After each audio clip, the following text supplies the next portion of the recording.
नमस्कार दुनिया हालचाल को स्वागत करुछि मु संजय। आसंतु नजर पकाइबा वर्तमान रो मुख्य खबर उपरे। राजस्थान रो कोटपुटली रे 10 दिन तले बोरवेल भीतर को खसी पड़िथिबा 3 वर्षर शिशु कन्यार मृत्यु आज तांको उद्धार करी निकटस्थ डाक्तरखाना को निया जाइता बेले सेठारे डाक्तर तांको मृत घोषणा करी बब्यचत पई पठाइथिले। से डिसेंबर 23 तारिख दिन 700 फुट गभीर एक नलकूप भितर खसी पड़िथिले।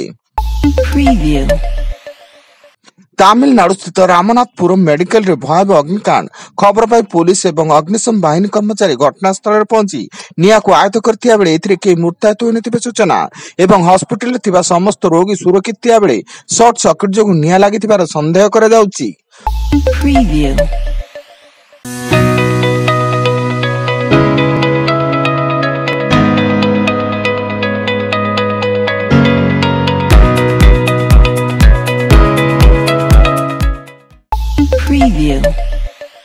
ओडिशा आसुची डबल डेकर बस गेरुआ रंगरे तैयारी होइतिबा बस रे ओडिशार कला संस्कृतिर छाप रहिबा सह एई बस कटक भुवनेश्वर और पुरी रे चलाचल करिवो एनी सूचना दैचंती गृह निर्माण और नगर उन्नयन मंत्री डाक्टर कृष्णचंद्र महापात्र। ओडिशार नवनियुक्त राज्यपाल डॉक्टर हरिबाबू कंबमपति आज ओडिशा रे पहुंची आसंता काली नुआ राज्यपाल भाबे शपथ ग्रहण करिवे एवं ओडिशा उच्च न्यायालय मुख्य विचारपति जस्टिस चक्रधारी शरण सिंह राज्यपाल भाबे तांको शपथ ग्रहण कराइबे। एथिपई राजभवन पक्षरु प्रस्तुति जोरदार करा दैछि।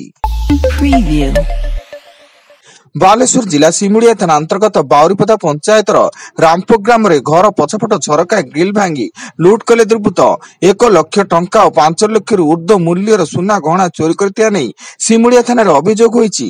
लुट रो शिकार होइतिबा राजेंद्र खोटांग परिवार लोके नूतन वर्ष उपलक्ष्य ब्रकेश्वर मंदिर जाइतिले।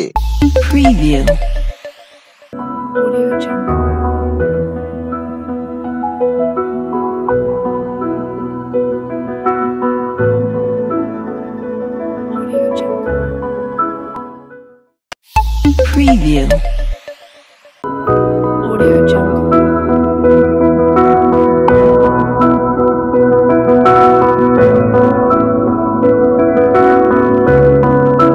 Audio Jungle.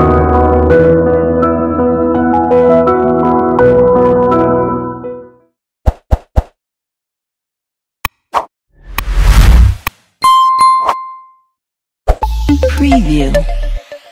बालेश्वर जिला सिमुड़िया थाना बंगलपुर पंचायत ईशान गाँव रे गुहाड़ लगी मशा धूपर अग्निकांड घटी लक्षाधिक टंकार संपत्ति नष्ट खबर पाई अग्निशम बाहिनी पहुंची निया को आयत्त करथिले। तेबे अग्निकांड रे घरे थिबा 10 क्विंटाल धान समेत लक्षाधिक टंकार संपत्ति जली पोड़ी पाउंस हो जाइछि। अनुगुल जिला नालकोनगर 55 नंबर जातीय राजपथ कुलाड़ा छक निकट में 2टी ट्रक मध्य मुहांमुही धक्का स्थानीय लोक और नालको पुलिस घटनास्थल में पहुंची ट्रक चालकों को गुरुतर भाव उद्धार करी स्थानीय मेडिकल रे भर्ती करथिया बेले रास्तार उभय पार्श्व गाड़ी जाम होईछि।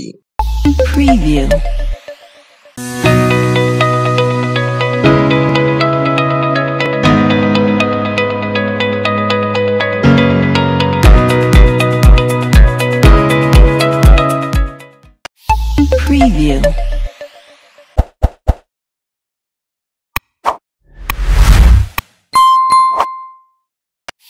Preview.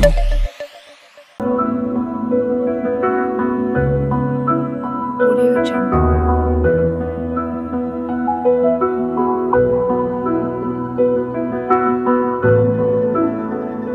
Audio Jungle. Preview. Dhenkanal जिला पर्जंग थाना बसई गाँव रे पूर्व शत्रुता को केन्द्र कर विभत्स हत्याकांड अभियुक्त सरोज विश्वाल से ग्राम राकेश सेठी को पिटी पिटी हत्या करने पर शव को टांगिया रे खंड खंड कर गाँ दांड सारा फिंगिथिला एवं खबर पाई पुलिस घटनास्थल में पहुंची तदंत आरंभ करथिया बेले अभियुक्त जनक घटनास्थल फेरार। कोरापुट जिला बैपारीगुड़ा थाना अंतर्गत मोहुली ग्राम निकटस्थ शिव मंदिर घाट रे ट्रक दुर्घटनाग्रस्त ट्रक एक गछ को धक्का देवा फल 2 जनकर मृत्यु घटी एवं घटनास्थल में 2 जनकर मृतदेह पड़ता बेले बैपारीगुड़ा थाना पुलिस तदंत जारी। एवं कोरापुट जिला बोरीगुमा नकुलगुड़ा ग्रामस्थित परिवा क्षेत्र में रक्त जुड़ुबुड़ अवस्था मृतदेह उद्धार।